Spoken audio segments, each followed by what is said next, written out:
Fala galera tricolor, sejam bem-vindos ao Pitaco. Eu sou Bruno Oliveira. No vídeo de hoje vamos falar de chegadas, vamos falar de saída, né? Porque todo dia o mercado tá intenso aí para o Fluminense. Então é disso que a galera gosta. Então vamos falar um pouquinho sobre isso. Mas já antes de começar o vídeo, peço para os amigos deixar aquele like maroto de vocês, se inscreva no canal também se não for inscrito, né? Ative as notificações, que também é muito importante.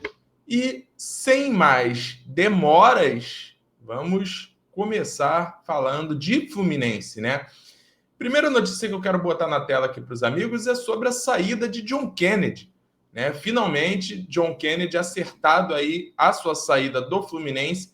Foi confirmado lá no Pachuca do México, exames médicos aprovados, já está lá, já foi anunciado, inclusive, pelo clube mexicano. E aí é importante trazer os detalhes da negociação, né? Matéria aqui do GEL.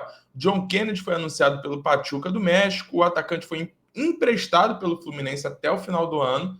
O atacante desembarcou no país no último dia 2 de janeiro, realizou exames e assinou o contrato. O Flu receberá 3 milhões de reais pelo empréstimo com opção de compra, estipulado em 6 milhões de dólares, por 70% dos direitos do jogador.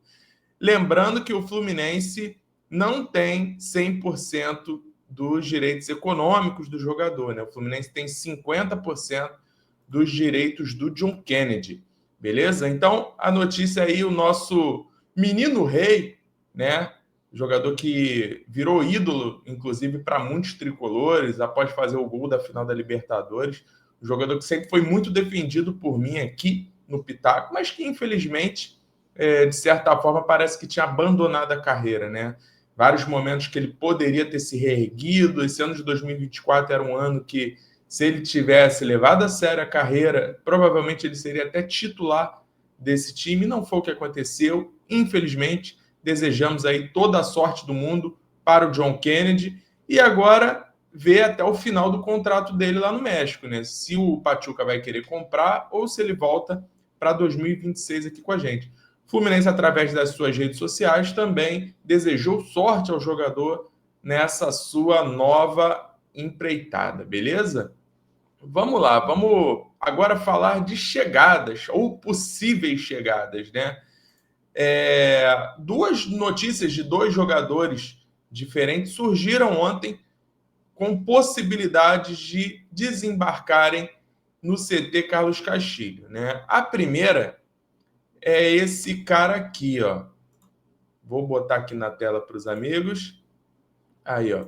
Carlos de Pena, né? Jogador uruguaio de 32 anos, 1,77 m, jogador que surgiu no Nacional do Uruguai, fez o seu nome, né, no Internacional, ano passado teve no Bahia e agora está sem clube, a famosa oportunidade de mercado. Jogador de 1,77 m, joga ali meia central, né? Um jogador que finaliza bastante de fora da área, seria, não com as mesmas características, mas seria um jogador ali para ser reserva de Paulo Henrique Ganso, lembrando que ele também faz a parte esquerda do campo, ali o extremo esquerdo, né? Mas é um jogador que joga mais pela parte central do campo, um canhotinho, como eu já falei, que chuta muito bem de fora da área. Então, isso é apenas uma sondagem, tá? Foi feita uma sondagem pelo Depena e a matéria foi trazida pelo Lucas Colar, né? Vou botar aqui na tela também, ó. Matéria trazida pelo Lucas Colar, ele que é jornalista lá do Internacional, cobre o Internacional, né? E ele bota aqui, ó, livre no mercado, Carlos de Pena gostaria de voltar ao Inter. O Uruguai tem sondagens de Vasco, Fluminense e Vitória, lá do canal Vozes do Gigante. Beleza? Então, fiquem de olho aí, porque é um nome que pode aparecer no Fluminense, principalmente porque a gente sabe que o Fluminense tem essa predileção por jogadores que estão livres no mercado, né? Que são jogadores mais fáceis de trazer.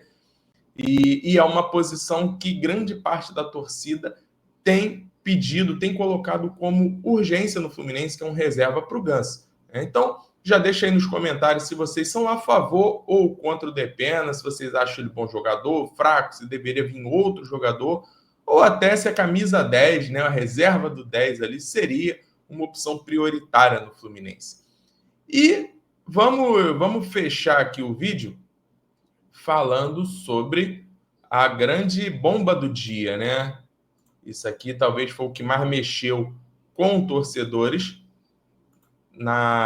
no dia de ontem, dia 6, segunda-feira, o interesse do Fluminense em Gustavo Cuéllar, né? Foi matéria trazida aí pelo Vitor Lessa, e ele coloca: o Fluminense abriu conversas e iniciou uma negociação para contratar o volante Cuéllar, de 32 anos, que está no Al-Shabaab da Arábia Saudita. O clube aceita negociar o jogador, que avalia um retorno ao futebol brasileiro. E aí tem uns desdobramentos, né? Algumas informações a mais ao longo disso. Aqui, ó. O Lessa ele continuou: ainda sobre o Cuéllar, ele não é a única opção do Fluminense para a posição e não se trata de uma negociação simples. O colombiano tem contrato até junho de 26 e um alto salário na Arábia. Para acontecer, será necessário flexibilizar, ou seja, ele precisa realmente querer voltar. É um atleta que tem muito mercado. E aí tem também a continuação ainda de um outro veículo da Aline Nastari, lá da TNT. Confirmamos o contato entre Fluminense e Cuéllar. Jogador e família gostaram da ideia de voltar ao Rio de Janeiro, mas ele tem contrato até 2026 e tentando liberação para chegar sem custos. Beleza?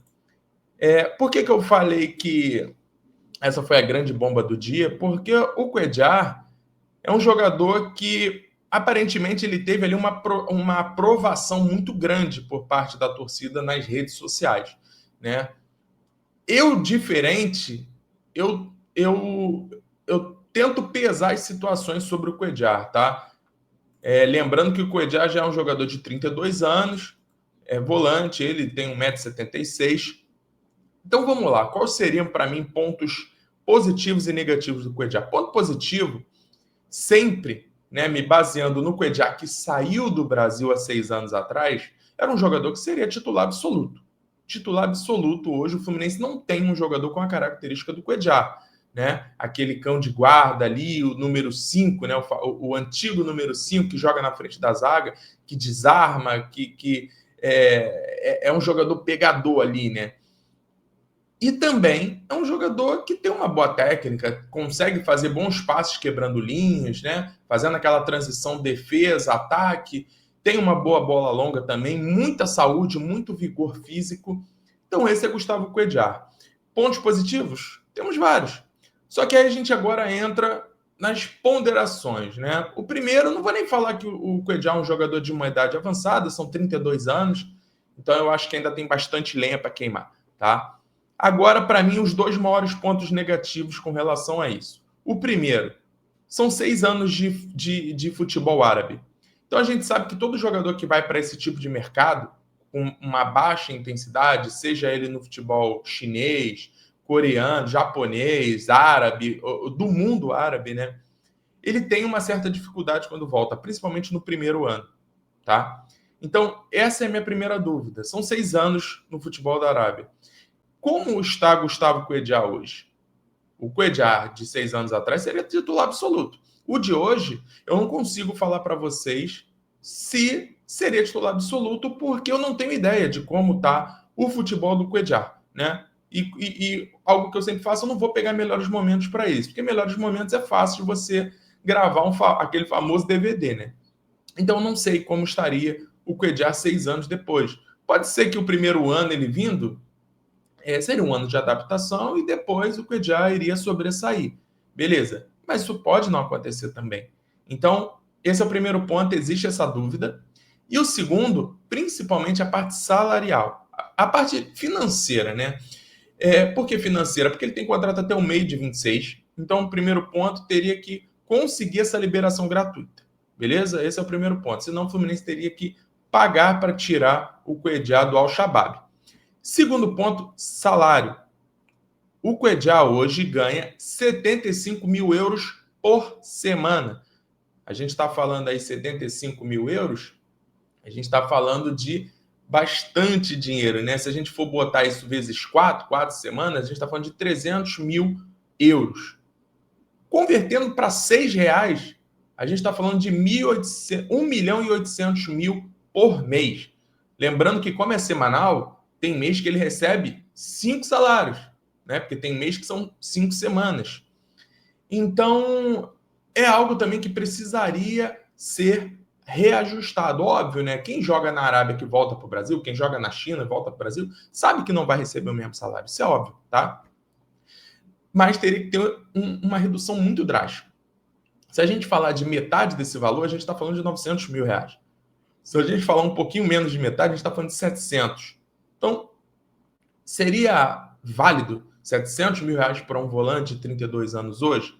Aí é de cada um. Tem muita gente que acha que vale, tem muita gente que acha que não vale, tem gente que nem se liga nessa parte financeira, é um time forte, e isso é válido, é justo, né? Nem todo mundo precisa se ligar nisso. Então, esse talvez seja o papel das mídias de estar sempre alertando sobre prós e contras e deixar o torcedor tirar a conclusão dele. A minha conclusão seria o seguinte: o Cuejá, para mim, seria titular absoluto se viesse para o Fluminense, tá? Seria titular absoluto. Eu gostaria do Cuejá no Fluminense. Agora, esses pontos negativos, principalmente a parte salarial, isso me deixa bastante receoso, né?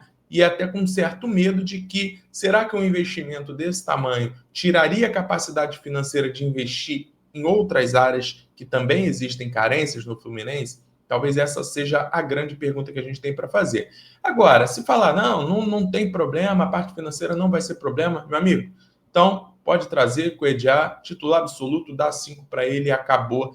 E teremos um grande meio-campo, tá? Então é isso.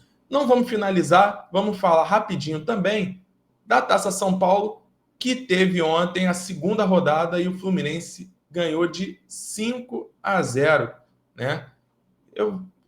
O importante é só essa informação. Depois a gente fala um pouquinho mais, mas o Fluminense chega aos 6 pontos e está aí, pode até classificar para a segunda fase até com uma derrota, mas um empate já garante a classificação para a segunda fase. E é isso. Depois a gente vem, fala com um pouco mais, destrinchando um pouco mais a fase de classificação da Taça São Paulo, que eu estou esperando passar esses 3 jogos para a gente poder fazer um levantamento sobre prós e contras do que aconteceu nessa primeira fase, beleza? Então é isso, galera. Deixa o like de vocês, se inscreva e bota nos comentários aí sobre tudo que a gente comentou aqui. Depena, Cuejá, John Kennedy, se vocês são a favor ou não desses jogadores chegando ou saindo, beleza? Grande abraço a todos, saudações tricolores e até mais. Valeu!